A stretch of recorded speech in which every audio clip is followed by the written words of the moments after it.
It's the analysis of wetland treatment potential at Agency Wetlands, which is just north of where our Leanne's talk was centered, and it's done by Dr. Maia Singer, environmental engineer with Stillwater Sciences. Take it away, Maia. Great. Thank you, Clayton. Good afternoon, everyone. I am honored to have Clayton introduce me in what must be his last official K-BOMP panel facilitation before retirement. It's probably really great for him. It's sad for us, but it's nice to see you today, Clayton. So I'm going to share my screen and let's see. Hopefully folks can see that. Go into slide here, and then can you just tell me what you're seeing? Is it just the slide, or are you seeing my presenter view? We see the presenter view, Maya. Oh, darn it. Okay, well, I'll just go back to the slide. Hang on one second. Oh, no, I meant it was the full screen. Oh, that was okay? Yeah. Okay, so it looks fine. Yes. Okay, great. Thanks, everybody. I'm going to give an overview of the Agency Wetlands project. This is an analysis of wetland treatment potential. And this project was... Excuse me, I'm sorry. It was fine. And now... and now it's not?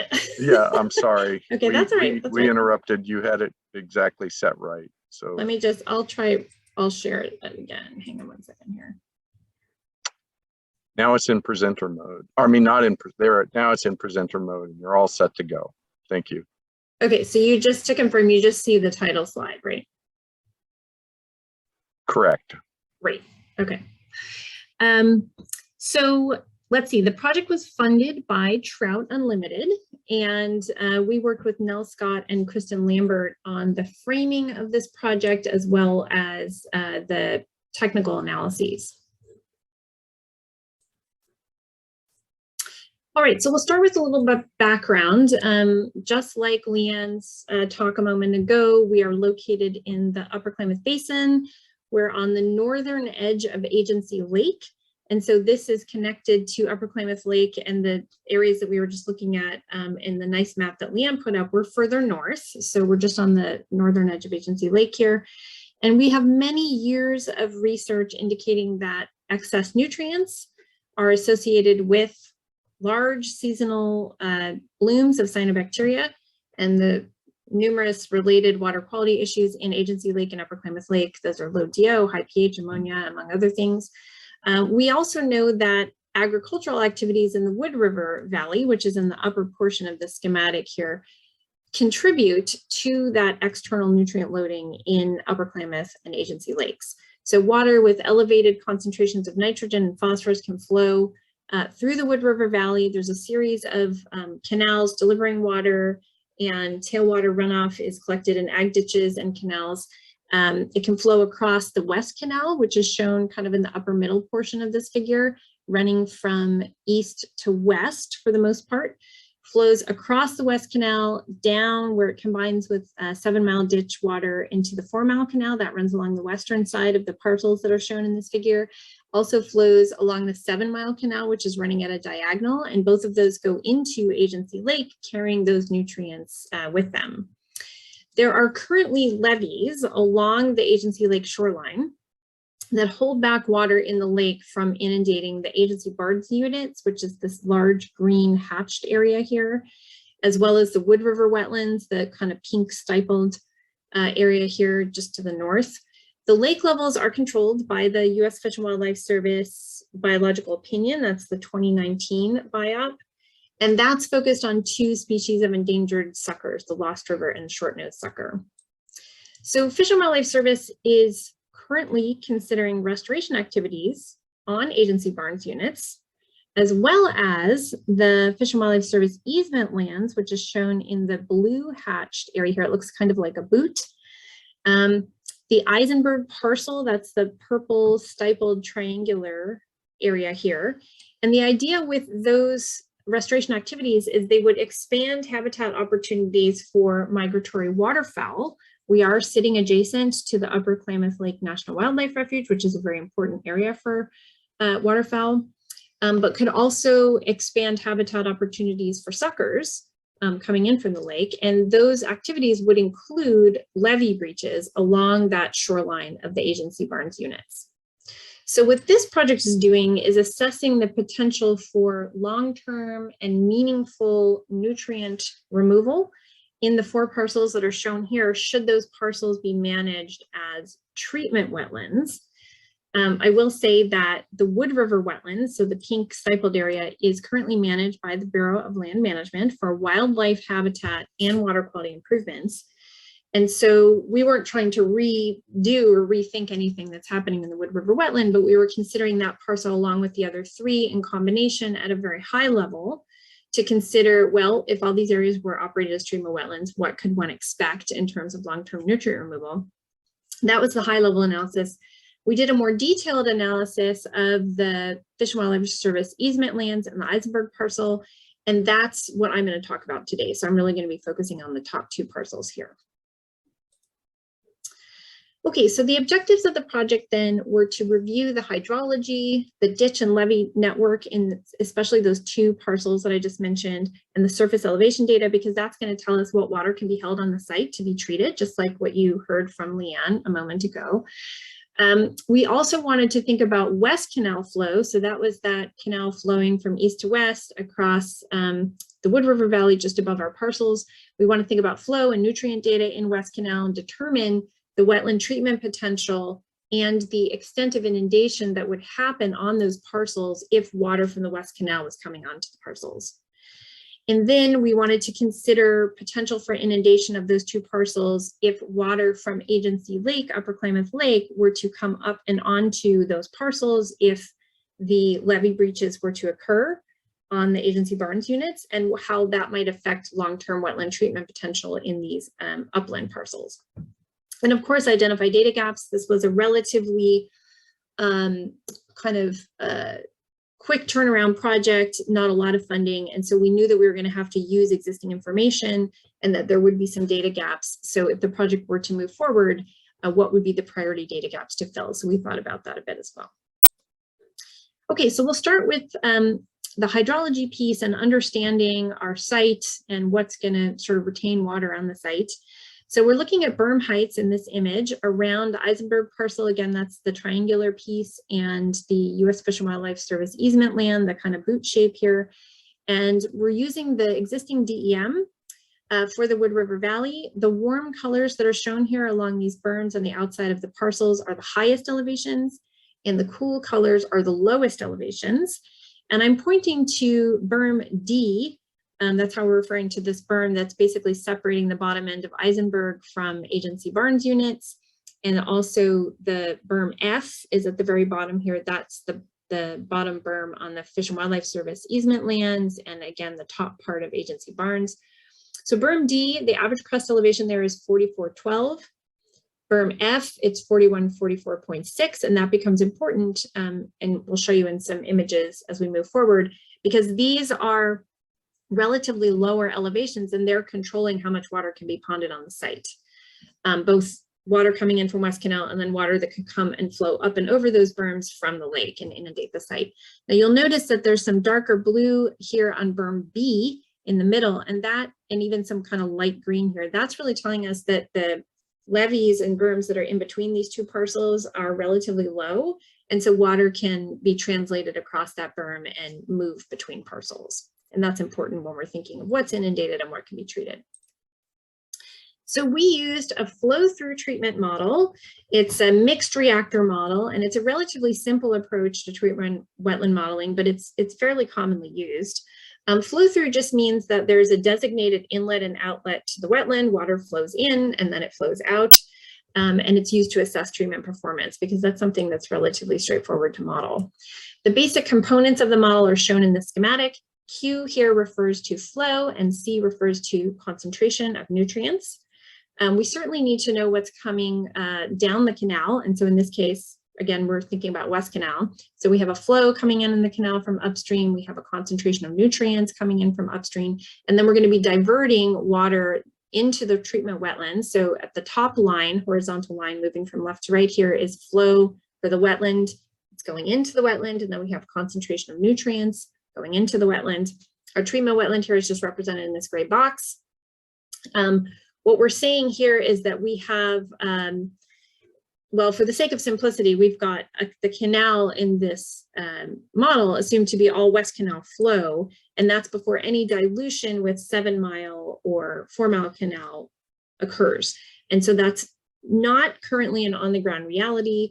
There could be an engineered solution to make that happen if desirable, but it'll become important in a moment that we need to understand sort of the highest nutrients that we can treat, highest nutrient concentrations. And so we want to hit that before it gets diluted by these other flows that are coming in. So the model is going to return surface flow back out to the canal. And that's the middle horizontal line here, moving from the treatment wetland to the canal. So we have our Q wetland out and our concentration wetland out. And there's a little asterisk next to that C. And what that means is that that is a background concentration below which we cannot go in a treatment wetland without additional assistance. And so that might be something like a chemical flocculation agent or something to bring that concentration below what the basin, the natural watershed sets as the background concentration for nutrients. It's going to be related to soil types and vegetation and hydrology in the wetland. It's usually empirically determined. And so we want to make sure that we're setting that precisely because that's the limit of removal that we can achieve. Another thing I'll say about the model is it's a first order removal model. So we have these kind of funny, the K20 and the theta in the treatment wetland box means that it's a fancy way of saying that nutrient removal in a wetland is a function of inlet concentration. The higher the C value, the higher that concentration value is coming in, the higher the mass removal you're going to get in your treatment wetland. And that's fairly well empirically and theoretically supported for nitrogen.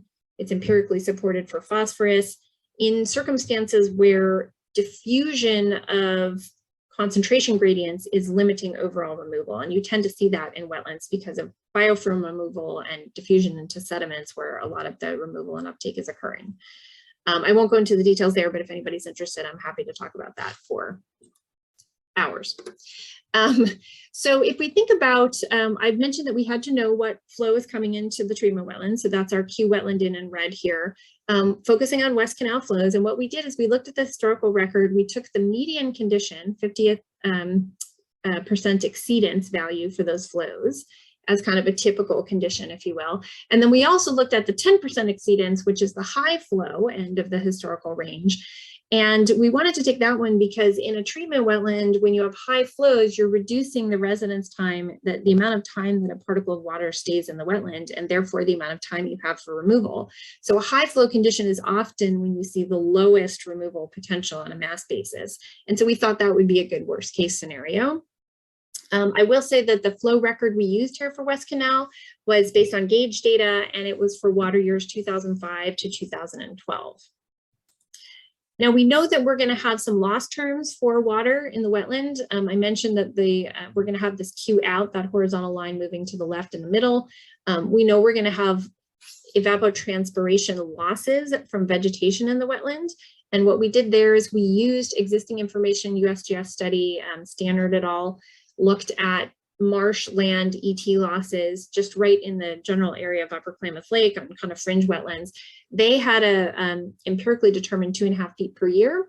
So we used that value. We assumed that 90% of that ET loss would occur during the primary growth season, May through October, and 10% would occur in November through April. We also have to account for seepage losses.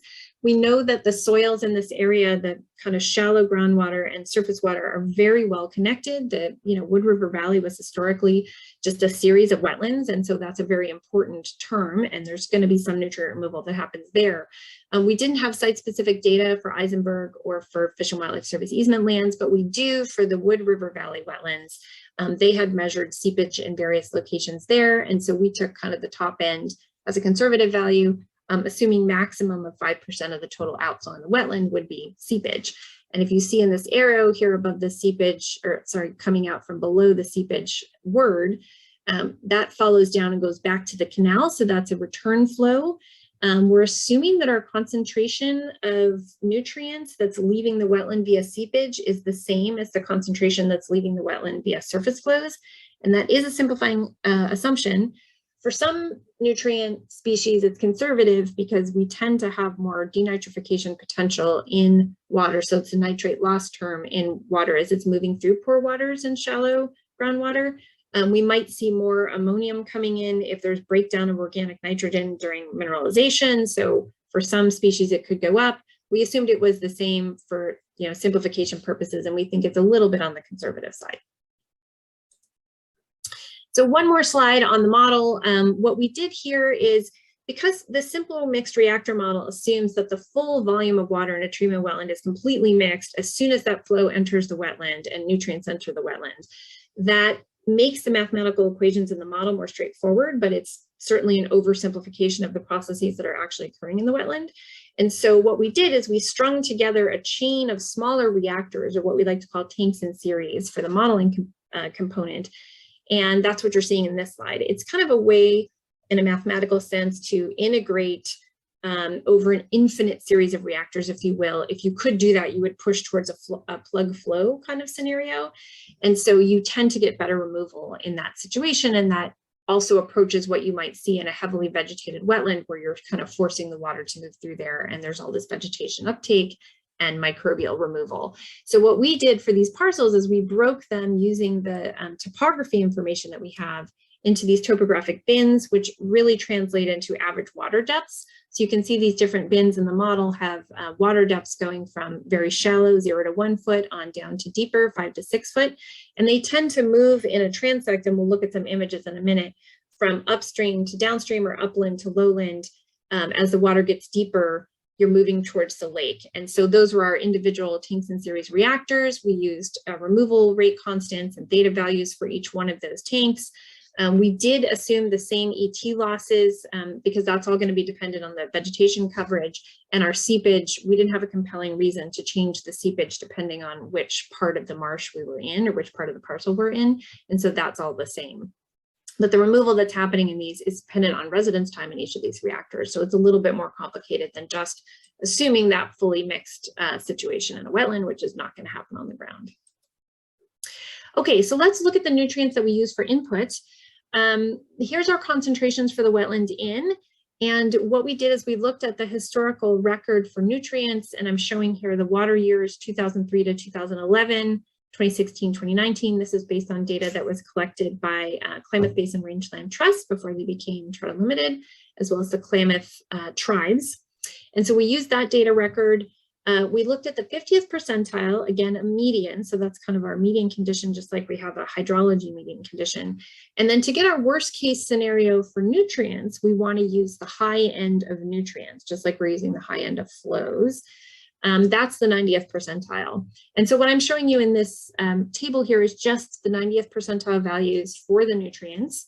You can see that we looked at multiple species, SRP, or soluble reactive phosphorus, total phosphorus, all the units here are milligram per liter, ammonium, we had a combined nitrate, nitrite, organic nitrogen, and then total nitrogen.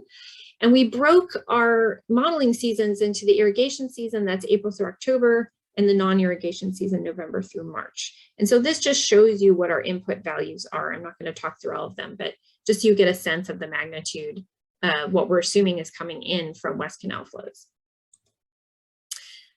The background concentration I mentioned in the modeling slide is very important because we're basically saying that is the lower limit of removal for nutrient species in the wetland. You can't do better than that unless you're going to add a coagulant or do something to chemically bind. But from a natural treatment removal perspective, this is the bottom. And so you can see what we looked at here was different data sources. The top two rows here are headwaters for 7 Mile Creek and Annie Creek, and those come from Ciatti et al. 2010. That's Damien Ciatti's work. And then the third row down is Walker et al. 2012. This was the mass balance work that was done on Upper Klamath Lake in general. And they also had to look at background concentrations coming in. So that's where we got our total phosphorus and total nitrogen values from. The bolded values are the ones that we used in the model. And we did also look at some older work Con and Walker had done in 1999. Ultimately, we did look at the more recent database for those TNTP values. And then for ortho-P and ammonium and nitrate, we went back to the 7 Mile Creek headwaters from Damien Ciatti's work. So those are as low as we can go according to the model. And then I'm just tabulating here the removal rate constant. There is a 20 subscript here, and that means it's a temperature dependent reaction, particularly for nitrogen. And so I mentioned before we had irrigation season, non-irrigation season. So we've got temperature values for each of those seasons that we're adjusting the rate constants to account for. You're going to get more removal, particularly for nitrogen. Anything microbially mediated and that has vegetation uptake is going to be higher in warmer months, and it's going to be less high in colder months. So those have to be adjusted by temperature. And then we have theta values here that we pulled from a compilation of theta values that's in a kind of Trimo wetland tome, Cadlick and Wallace. And we don't obviously be better to measure these things, on site, but since we don't have that information, what we did is we picked out examples from the literature compilation of situations that would approach what we might expect to see on the ground for these parcels. All right, so let's look at some results. Here we're looking at the inundation from West Canal worst case nutrient results. I don't have time to go through all of them, but I'm giving you a tabular summary here of that worst case. But before we do that, I just want to show the exceedance frequency here. This is the hydrology or discharge in cubic feet per second from West Canal. And so again, we have the April through October irrigation season, that's the orange line. And the November through March non-irrigation season, that's the blue line. And the y-axis here is exceedance frequency. We're basically in percents on up to 100%. If we look at the numbers just below that for the irrigation season, so that's the orange line, our median condition, the 50% exceedance, is 50 CFS. And then the high flow, the 10% exceedance, is 80 CFS. For the non-irrigation season West Canal, the 50% exceedance actually is the same as 50. So you can see that there's just not a lot of difference for the higher exceedance frequencies between irrigation, non-irrigation. Where you really get the difference is below that. And so in the non-irrigation season, we're seeing much higher flows in that kind of wintertime runoff period of 140 CFS. So these are the values that went into the model. Then if we look over here in the table on the right, we're seeing our mass removals for the different nutrient fractions that I mentioned. So let's start with the median condition, that 50% exceedance flow, irrigation season, non-irrigation. For total phosphorus mass removal, we're ranging from 75% in the irrigation season to 78% in the non-irrigation season. So that's quite a bit of removal for total phosphorus. Total nitrogen here, mass removal, 70% on up to 84% in the irrigation season. And so that's going even higher than total phosphorus. And again, that nitrogen is primarily a microbial process where you're converting different forms of nitrogen ultimately to nitrogen gas if you can, and you're kind of removing it from the system entirely because it's blown off into the atmosphere. And because that's so largely driven by microbial behavior, you tend to get higher values in that warmer irrigation season. And then you can see the breakdown here. I'm just showing for the nitrogen species ammonium nitrate. Again, these are pretty high removals, 70 to 79% for nitrate, 78 to 75 for organic nitrogen. If we go over to the 10% exceedance flow, so that's a higher flow. And again, we're thinking about worst case nutrients, high flow. So this is potentially the least amount of removal that you could get from these parcels, since we're trying to capture that worst case on flows and worst case on nutrients. But you see what a difference it makes.